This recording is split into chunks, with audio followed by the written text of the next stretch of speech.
Hey everyone, my name is Elsie, and I'm here today with one of my favorite artists ever. That's actually If so you sweet. know me, you know I rave about her music all the time, and that is none other than the amazing Amaarae. It's nice to have you today, Amaarae. How are you I'm doing? good. I'm good. How about you? I'm good. How are you loving Toronto? Toronto is so chill. Like it's so calm. I like it. Like Diet New York? I wouldn't say. I think it has its own vibe. Yeah. Nice, nice. Yeah. So just getting straight into it, I love Fountain Baby. Thank you. Like I you made appreciate magic that. with that, Thank you. 100%. Thank you. Thank But you. I'm curious though, why'd you name your album Fountain Baby? What's that all about? Well, well, actually, it's funny because we were in a car chilling, Okay. and so Bree's my stylist, and we were just talking, and she said something, and I was like, oh, I'm gonna steal that from you, and she was like, I'm just a little fountain baby, and I was like, oh, I really love that. I'm gonna name my album So that was that. like random. Yeah, very Oh random. my goodness. Like yeah. I thought like there was a lot of like thought. I went, that's cool No, actually. no, it was very chill. I just thought it was like a cool thing. for That's someone to really, say. really cool. Oh yeah, and we were on Fountain Avenue in LA, and she Okay, said that. that's I like guess. fate. Like, I guess, everything yeah. just came together for sure. So what is your favorite song off the album? Disguise for me personally. Ooh, nice, nice. Yeah. Okay. A recent one that's creeping up on me is Big Stepper 2. I realized I was kind of That's the sleeping on it. one. I That's actually the did. one. For real, I was like, it's okay. And then recently, I was like, yo, hold on. I liked it, but when I heard you do the tiny desk version, I was like, okay. Fizz. My favorite is Sociopathic Dance Queen. Oh, Like, really? Yeah, that one is on Okay. repeat over and over. I like that one again, too. Actually, yeah. that's like probably my second or third That favorite. one is pretty good too. Okay, so what did your creative process look like when you were making this album? Was it like, very collaborative, or like were you like in solitude most of the time? Like I want to know what that looked like. It was extremely collaborative, too collaborative maybe even. It was like probably over the course of a year and different processes. So I started off in LA where I did a writing camp, and I flew out all of my producers, a bunch of like people who on the internet that I love. Like there's a rapper in Atlanta called Bear One Boss. Like I brought him out. I brought his producer Pop Star Benny. I brought this girl out from Memphis called Stacey Adams. This other rapper from New York called Biscuit. Like just a bunch of people that I really liked and wanted to make music with. And we rented a house in LA, like a huge house, and people were just coming through each and every day, and we were just making records.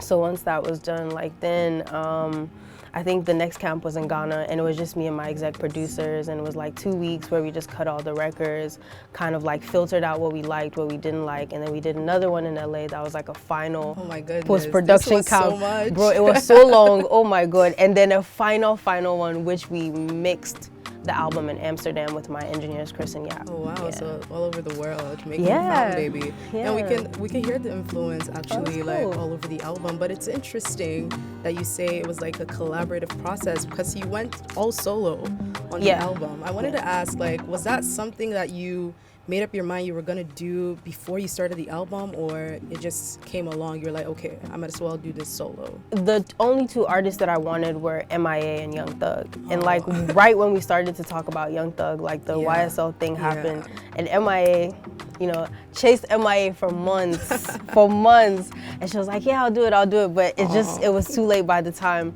it was time for her to submit. So at some point midway, I was like, bro, like I'm just gonna do this by myself. I think I can carry the album by myself.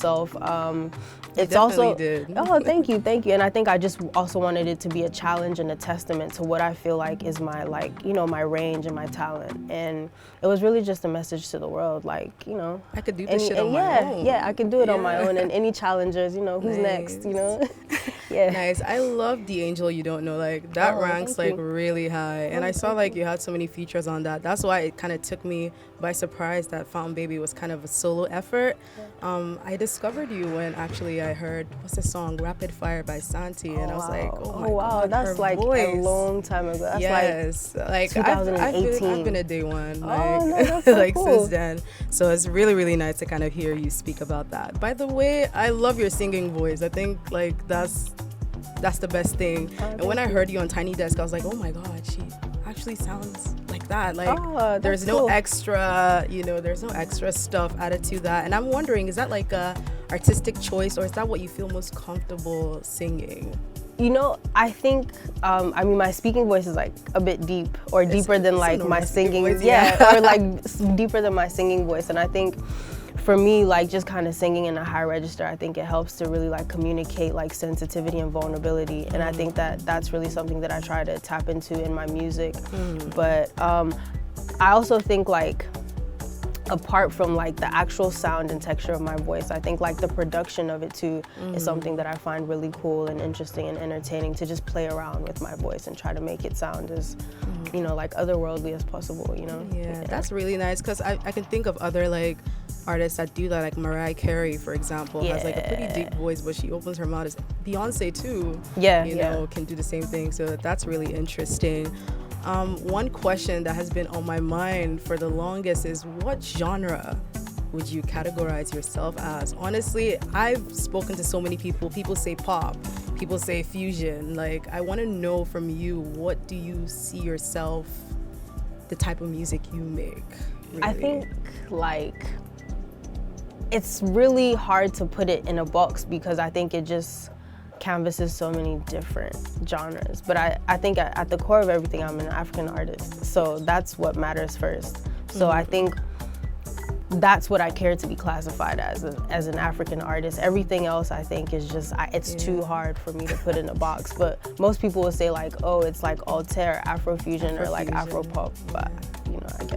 I could hear with the instrumentation on Fountain Baby, you could hear that African essence, like with the drums in particular. I could really hear that, like, for example, I'd say the 808 sounded kind of different from what the usual. Oh wow! You've actually really listened to the album. I've gone deep into this. The 808. So instead of like using like regular 808s, there's a Nigerian instrument called the udu. Yes. And it actually sounds like an 808. So we use like a lot of udu, and then we would just like tuck an 808 beneath the udu. Okay, that makes a lot of sense. So that's like a really cool. Wow, I'm surprised. Because I was listening to it and I'm like, wait, I can for sure hear like the influence in that. Cool. So that's interesting to know. Random question: what's your favorite song to sing in karaoke? Like, what's your favorite go-to karaoke song? Favorite go-to karaoke song?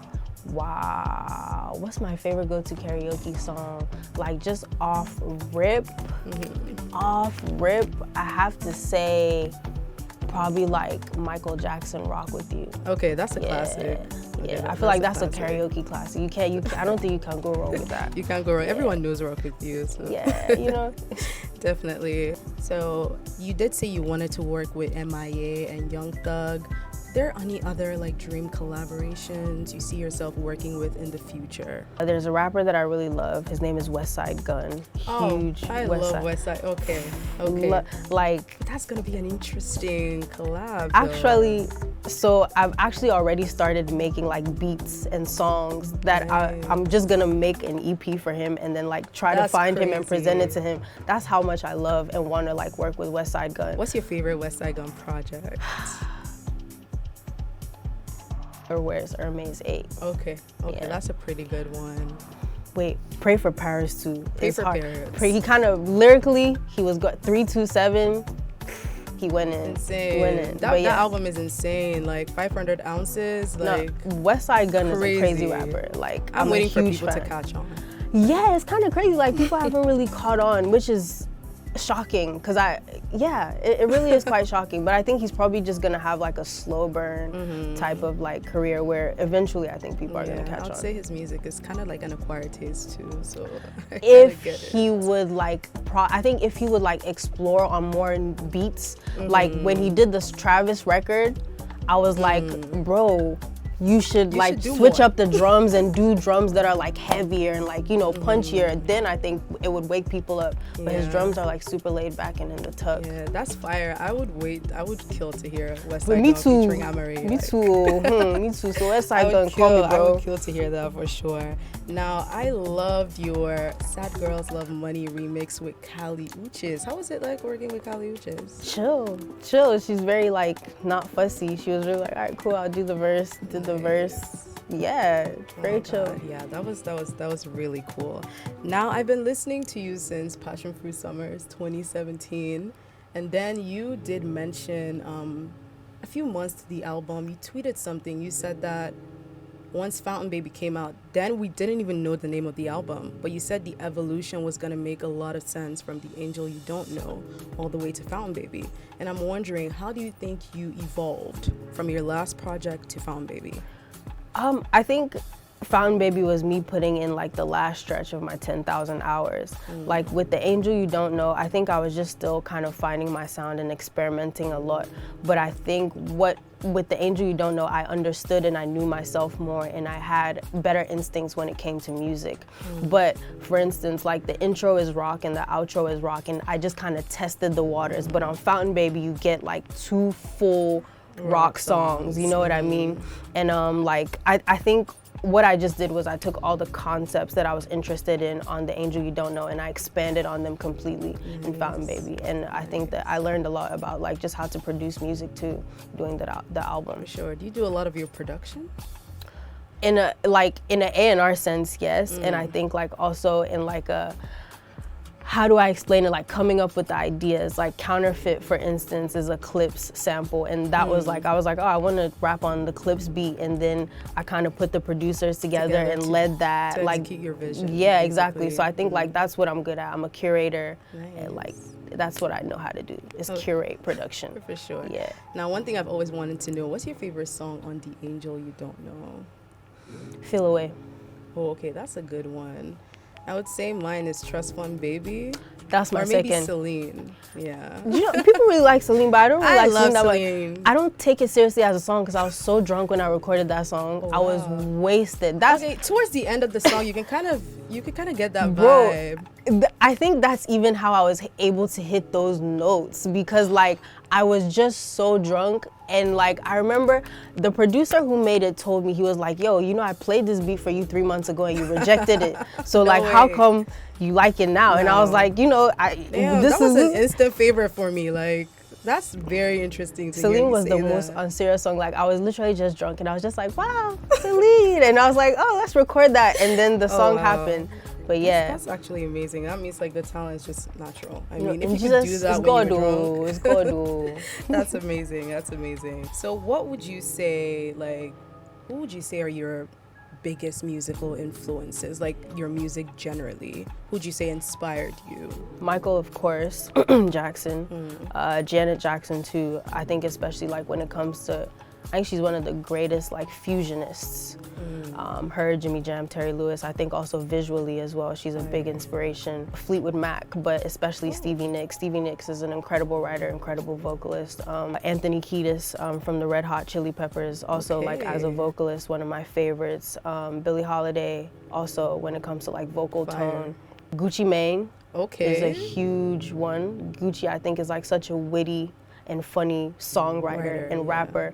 And I think that also kind of like goes down the lineage to like Young Thug is also like honestly one of my absolute favorites of all time. He's like Elton John to me, you know. Yeah, Future too. Future is like I love Future. Yeah, I really like love Future. I think he's a great songwriter as well too. Yeah, for sure. So you gave us the video for Reckless and Sweet. You gave us a video for Co-Star. You also gave us Wasted Eyes. Yes. Are we getting any music videos anytime soon?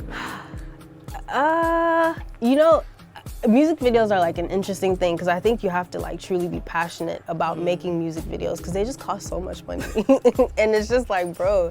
But I think you will definitely get more visuals. What format they're gonna come in, we shall see. But definitely you're gonna get like more like great visuals. Yeah. And right now, you know, you dropped Found Baby recently. Are you working on anything new at the moment or kind of just taking a break after dropping the album? No, I'm working on new music. Yeah, I'm working on new music. I'm exploring a few different. I gave you like one with like the West Side Gun one. I'll keep the other one to like to my chest. Okay. We'll wait to see when it comes out. We'll wait for the surprise to come out. For sure. But now I've noticed that since Fountain Baby came out, I mean, you got like a lot of recognition, which we love to see. I saw Anthony Fantano actually discuss your album, which was crazy to see. Where do you see yourself going from here? Like, what do you want to be known as when it's all said and done? I think I just want to expand my vision. I think that Africa is like on a whole new frontier, but I think that frontier right now is bottlenecked a little bit because it's all about like Afro beats, right? And then it's all like everyone racing to be like the #1 or the biggest Afro beat star. Artist, yeah. And I think it's like cool for me like to carve out a whole lane for myself of being like an alternative artist who can make all types of different music, who can like, you know, work with, you know, Afro beats artists or work with rock artists or pop artists. So I think I just want to like teach young Africans that they can also take, you know, a new path, an alternative path, and they can leave a legacy and they can provide for themselves and their families doing that as well. Yeah. Nice. And speaking of African artists, are there any ones you'd like to work with right now? Yeah, well, Victoni, love yeah. Victoni. Rema has always been a favorite of mine. I think I've always spoken about that. Lojay, insane. Tyler, I think, is also so talented as well. Yeah, I think that's like all I can think of. Those for were now. some good ones, actually. I would like to see Rema like Rema and Amaarae. Yeah, that'd be so I'd hard. like to see that combo. I know that would go crazy. Naira Marley too, actually. I'd love to do some Okay, Naira that's Marley. gonna be a very interesting combo. But we love to see it for sure. And yeah, I guess I've exhausted all my questions for today. It was great talking with you today. Thank you for having me. Great meeting you. I love your music, and I can't wait to see what you're up to. I want to see you grow and expand. Thank you. And just win. Thank you. Oh, I appreciate that. Thank you so much. No, thank you. You were amazing.